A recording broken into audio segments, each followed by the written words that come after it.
It's time to shake up the traditional Thanksgiving stuffing. Hi, I'm Tara the Foodie and I take the mystery out of cooking for you. We'll add a little spicy with some chorizo and a little sweet with some apple. Today I'm going to show you how to make my chorizo and apple stuffing. Now let's get cooking. The first thing that you'll want to do to make my chorizo and apple stuffing is cook up your chorizo. Now here I have a pound of pork chorizo. Right now it's in the casings, but for this recipe you're going to want to remove it from the casings. What I do is grab some kitchen shears and just grab one of the links and literally just cut it all the way down to open it up. And then you can just easily remove the casing from the sausage. So go ahead and do this with all of your sausage links.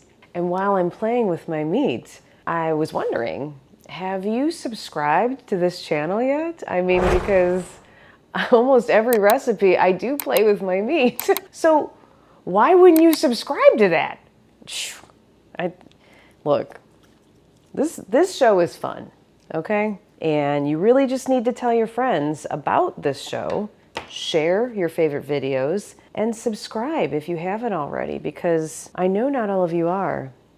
I know, so do it. But thank you. Thank you for all of you that have subscribed. Thank you to all of you that have shared my videos. Keep it up. So once you've removed the casings from your sausage, it's time to fry it up. I like to use an enameled coated cast iron pan for things like this. It's a bigger, kind of deeper pan, and that way I can cook the sausage, I can add the different vegetables, and you've got enough room to move around. And if you want to grab one for yourself, I've linked one here now. So to start, go ahead and just add about a tablespoon or so of some olive oil into the pan. And I'm turning the heat up to about medium-high. And now go ahead and add your chorizo to the pan. Now this part is pretty easy. All you want to do is cook your sausage until it's cooked through.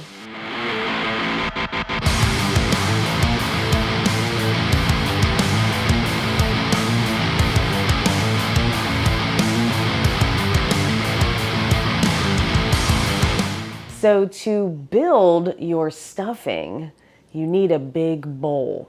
How big? Well, big, because you want to have room to really get in there and stir things up. And, you know, you don't want a little puny bowl where things are starting to fly all over your kitchen. When I say get a big bowl, I mean get a big bowl. If you don't have a bowl this big in your kitchen because you're not some crazy lady that makes YouTube videos, fine. But honestly, these are not expensive. Like, go to one of those restaurant supply stores, you don't know about it, but there is one probably by you. Just Google it, seriously. And then you go into that store, it looks like some kind of weird little warehouse. It's got things like this, and they are probably under $10. I mean, seriously. Another amazing use for a big bowl like this is making chicken wings. Once they're fried up, you put them in this bowl, add your sauce, and then just toss them up. Now, if you haven't seen my video for garlic parmesan wings, go ahead and check that out now. So once you have selected your big old bowl that you want to make your chorizo and apple stuffing in, the first thing that you want to do is add your dried stuffing bread cubes. Now, I have chosen to use dried bread cubes that are flavored with sage and onion. You could use the plain bread cubes as well. It'll still be delicious. But I always kind of think of it as, if you know that you want the flavors of sage and onion to be in this stuffing, why not give yourself a little bit more help with having the flavored bread cubes already? You want to use a pound of these bread cubes. So go ahead and add your pound of bread cubes to the bowl. The next thing you want to do is grab your welding gloves. If you don't have welding gloves because you are not a crazy woman that makes YouTube videos and has a boyfriend that welds. Put a link. Put a link. I don't have a link. We'll find a link. Yeah. If I can find a link to welding gloves, I'll link them for all you guys out there that need welding gloves. I don't know, but they're really cool to use for oven mitts. So that's what I've been using. Anyway, I'm getting these because I'm gonna grab this hot pan with the chorizo in it because we wanna add that to this bowl with the bread cubes now.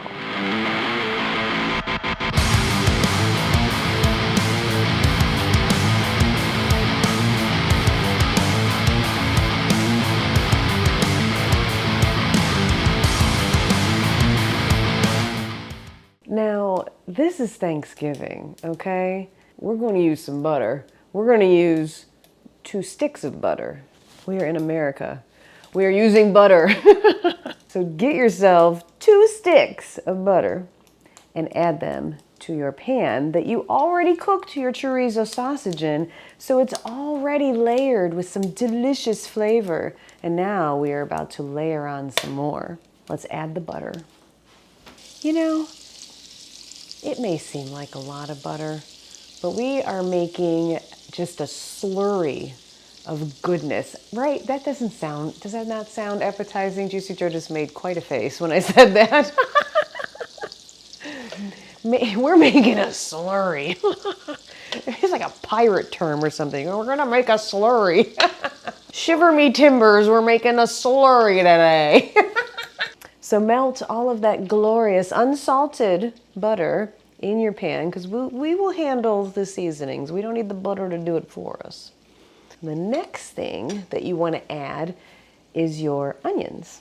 So go ahead and add those now. Next, add your celery and 1 Honeycrisp apple diced, and then stir it up.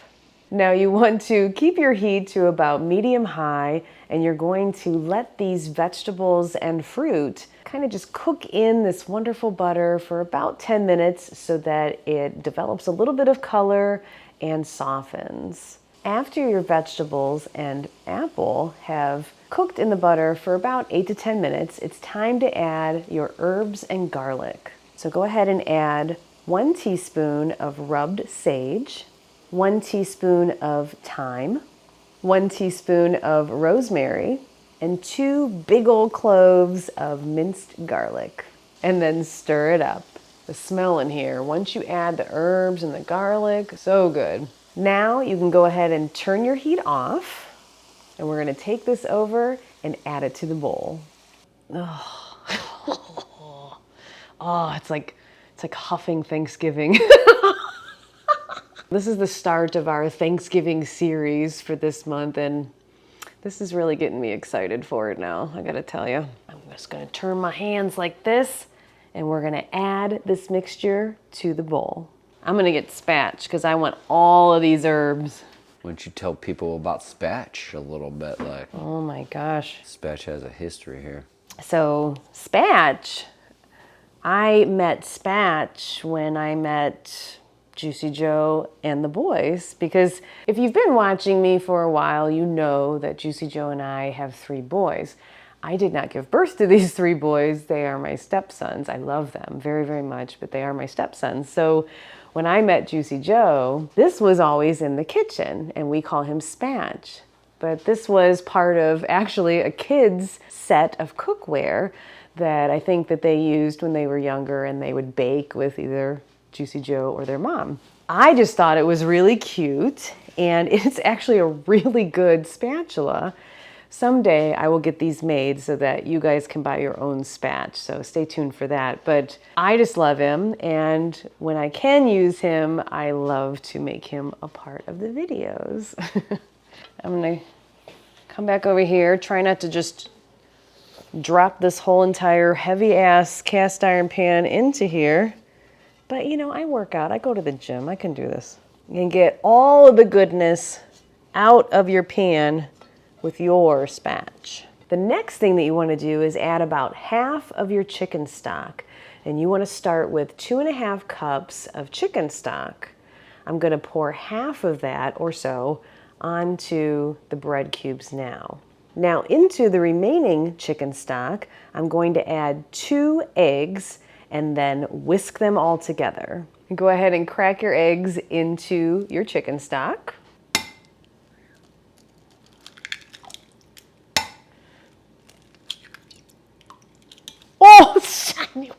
God. I knew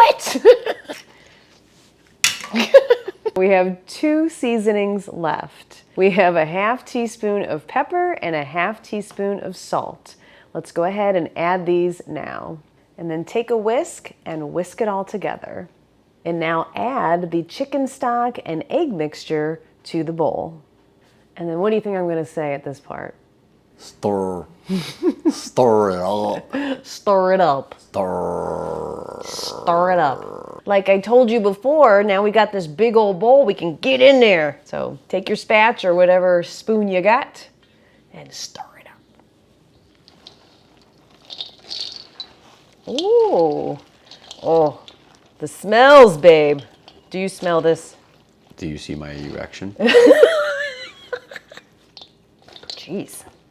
So now you want to go ahead and grab your 9x13 glass dish. As you can see, mine is well loved.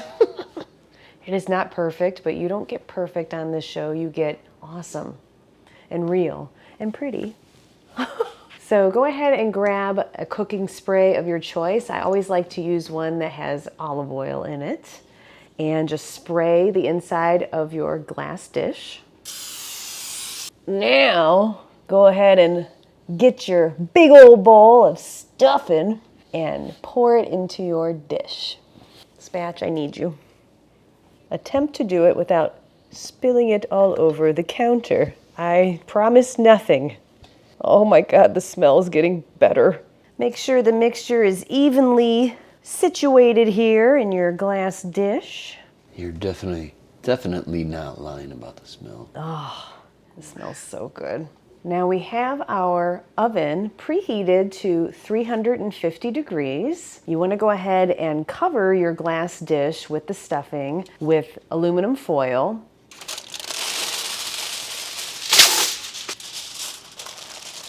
So now you want to bake this chorizo and apple stuffing for 45 minutes covered. Then I'm going to remove the cover and bake it for another 45 minutes.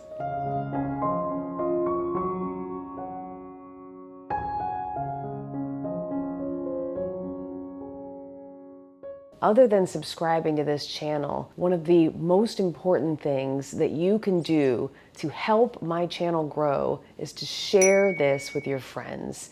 It will let them know how amazing this show is, and the more people that you share it with, the more people that are going to come and join our community. What happened here? Tara the booty. Well, it has been 45 minutes and then another 45 minutes after that. We've got a lovely crust on top of this stuffing, and this is my chorizo apple stuffing. Now let's put this piping hot piece on a plate. Ooh. And now it's my favorite time of every episode, time to taste. The steam that is coming off of this incredible portion of delicious Thanksgiving stuffing. Oh, I mean, I'm gonna burn my mouth probably, I don't know, but it smells so good. It smells like Thanksgiving in here.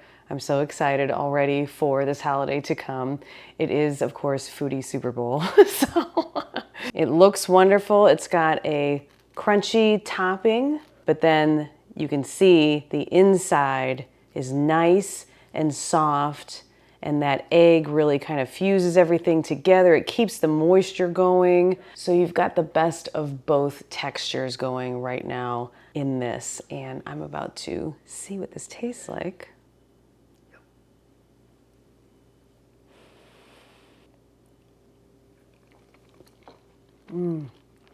Oh my gosh. Is this the flavor breakdown? Here comes the flavor breakdown. It's exactly what I was looking for. The spiciness from the chorizo, it's there, but it's definitely not overpowering. The sweetness from the apple, as well as the moisture that comes from putting apple into your stuffing. It's subtle, but it's so delicious. It pairs so well with the taste of the chorizo. And again, just as I thought, the textures playing together, the crunchy on top and the soft, just wonderfulness of the inside. This, for me, is what I look for in a Thanksgiving stuffing. I know that you and your family will love this version of Thanksgiving stuffing, and you should make it this year and put it on your Thanksgiving table. I'm Tara the Foodie, taking the mystery out of cooking for you this Thanksgiving season, and I will see you next time. Well, hello there, Tara the Foodie. What are you hiding over here? I'm going to eat it all. Mmm. What do you think? What do you think? Oh, this is quite the mound of stuffing here. No.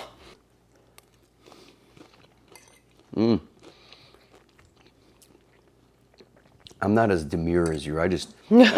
Yeah, I'm demure. I carve right into this thing.